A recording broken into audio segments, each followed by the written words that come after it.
साईं तव्हां अॼु हाज़िरी ते पहुता आहियो, पहिरियों त हाज़िरी जे हवाले सां ॿुधाइजो, पोइ वरी पाण सवाल जवाब कयूं था। अॼु हाज़िरी हुई तव्हांजी। बिस्मिल्लाह रहमान रहीम। मुंहिंजा साईं, असां जीअं तव्हांखे ख़बर हूंदी त मूंखे पंहिंजो अपराधी ड्रामो करे मूंखे कूड़े केस में फसायो वियो आहे, पुट समेत। तो मां पंहिंजे अदलिया मां मुतमिन आहियां, जजिस मां मुतमिन आहियां। मां पंहिंजी कोर्ट सगोरी खे ॾाढो पंहिंजे पाण खे पेश कयो आहे। तो अलहमदुलिल्लाह मां हाज़िरनि खे पेश कयां पियो। अॼु बि मुंहिंजी हाज़िरी हुई 25 तारीख़ रखियल। तो मां कोर्ट सगोरी में पंहिंजो पाण खे जंग जो मुंहिंजो प्रॉब्लम आहे, पोइ बि मां आयो आहियां। ऐं पंहिंजो अॼु हाज़िरी थी आहे, जेको 30 तारीख़ ते हाज़िरी मिली आहे। इंशाअल्लाह असां 30 तारीख़ ते वरी कोर्ट सगोरी खे जंग पंहिंजे पाण खे पेश कंदासीं। ऐं असांजो दामन साफ़ आहे, असांजा हथ साफ़ आहिनि। इंशाअल्लाह असांखे अल्लाह जी ज़ात मां पूरो उमेद आहियूं त असां इंसाफ़। सर हिकिड़ी तव्हां बार बार ॻाल्हि कयो था त तव्हां ते जेको हमिलो थियो आहे उहो ड्रामो आहे। इहा ॻाल्हि सम्झ खां ॿाहिरि आहे। हिकिड़ो सीनियर सियासतदान उनजे मथां हमिलो थिए ऐं तव्हां उनखे वरी ड्रामो करार ॾियो। या त कोई साबितियूं आहिनि त उहे तव्हां मीडिया सां शेयर कयो, या वरी नाइंसाफ़ी न आहे हिकिड़ो माण्हू क़तल थिए ऐं तव्हां उनखे ड्रामो करार ॾियो। अर्ज़ु ॿुधो, मां तव्हांखे पहिरियों बि अर्ज़ु कयो आहे त शहीद ज़फ़र दहर जो मूंखे ओतिरो ई ॾुखु आहे जेतिरो वारसनि खे आहे। हू मुंहिंजो बचो हुयो। मुंहिंजो अॼु बि मुंहिंजो उहो ई मौक़फ़ आहे त जॾहिं जेको मुंहिंजो फ़रियादी आहे महताब दहर, उहो काल पाण मीडिया जे साम्हूं, मीडिया जे दोस्तनि जे साम्हूं चवे थो त मूंखे काला अचनि पियूं त तोसां विढ़ंदा। जॾहिं तोखे काला अचनि थियूं त तुंहिंजो फ़र्ज़ु आहे त हद जे SHO खे कॉल कर त मूंखे थ्रेट आहिनि। जेकॾहिं तूं SHO खे कॉल नथो करे सघें तूं DSP खे कॉल कर। तूं SSP असांजो डबिंग ऑफिसर वेठो आहे, ज़िले जो कमांडर आहे, तव्हां SSP खे असांजो फ़र्ज़ु बणे थो, असांजो हक़ु आहे। जेकॾहिं असांखे को थ्रेट मिले थो त असां पंहिंजे कमांडर खे कॉल करे सघूं था।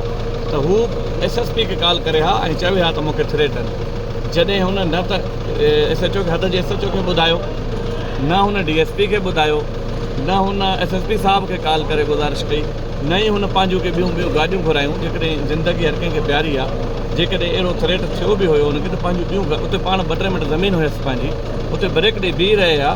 उनखां पोइ पंहिंजूं वधीक गाॾियूं घुराए उनखां पोइ पंहिंजी हिफ़ाज़त सां निकिरिया। अच्छा, जेकॾहिं SSP साहब खे बि नथो चवे, DSP साहब खे बि नथो चवे, हद जे SHO साहब खे बि फ़रियादी असांजो नथो चवे, त पोइ पंहिंजी सिक्योरिटी पाण करे, पंहिंजी सिक्योरिटी बि पाण नथो करे, त पोइ उन ग़रीबनि खे, हिकु ड्राइवर हुयुसि पठाण, हिकिड़ो शाह साहबु हुयो, सैयद सगोरा दुआ जो घरु आहिनि। असां उन्हनि खां वरी सैयद सगोर जे लाइ असां दुआगू आहियूं। अलाह से उनखे सिहत ॾींदो, अलाह से उनखे वॾी ज़िंदगी ॾींदो। तो असां उनखे कहिड़ी ज़रूरत पई त शाह साहब खे अॻियां विहारे, ज़फ़र दहर ग़रीब खे अॻियां विहारे, ऐं ड्राइवर पंहिंजे मिसकिन खे, हिकिड़े खे ड्राइवर बचा थींदा आहिनि, उनखे अॻियां विहारे। जॾहिं उनखे ख़बर हुई लिखिया वेठा आहिनि त पोइ फ्रंट में उन्हनि जी गाॾी खे पाण 3 नंबर वारी गाॾी ते अचण जो कहिड़ो उनजे पंहिंजे बयान मां, उनजे पंहिंजे बयानात मां, उनजी जेका स्टेटमेंट आहे, 10 जाइनि ते 10 स्टेटमेंट हुन ॾिनियूं आहिनि। हर स्टेटमेंट हुनजी मुख़्तलिफ़ आहे। इन करे असांखे लॻे थो सर इहो जेको हिकिड़ो मिंट आहे, इहो जेको तव्हां चओ था त माण्हू लुकल हुआ, उहे तव्हांजी इंफॉर्मेशन तहत उहे केरु आहिनि जिन्हनि उन ते हमिलो कयो आहे? अल्लाह खे ख़बर। ॿियो तव्हां ॾिसो न, इहो कमु पुलिस जो आहे। अॼु तव्हांखे ख़बर आहे जियो फेंसिंग बि थी सघे थी ऐं लोकेशन बि ट्रेस थी सघे थी। इहो कमु जेको आहे न पुलिस जो आहे, ऐं पुलिस असांजो पंहिंजे SSP साहिबु असांजो ईमानदार ऑफिसर आहे। असांखे उन में पूरो उमेद आहे त पंहिंजी सही माना में इंक्वायरी कंदो, सही माना में पंहिंजो ट्रेसिंग कराईंदो ऐं सही माना में जियो फेंसिंग कराईंदो। ऐं असांखे पंहिंजे SSP साहिब मां उमेद आहे त हू जेके असुल कातिल हुन ताईं पहुचंदो। सर तव्हां जॾहिं हमिलो थियो इन ते पंहिंजो जाम साहब ते, त तव्हां जो जेको पहिरियों वीडियो बयानु हुयो उन में तव्हां हिकिड़े गुरू जो ज़िक्र कयो, जंहिंमें तव्हां नालो कोन खयो, पर ॻाल्हि जेकी आहे उहा अली गौर महार जी कई। हिकु तरफ़ तव्हां अली गौर महार खे इन हमले में मुलविस करार ॾियो था, चओ था त इहो सॼो ड्रामो हुन कयो आहे। ॿिए तरफ़ वरी तव्हांजा हिमायती हुते वञी वेहनि था ऐं उनखे मिनथूं करनि था त असांजो ठाह करायो। इहो तज़ाद न आहे? मुंहिंजा साईं, मां कंहिं बि सरदार जो नालो न खयो। जी जी सर,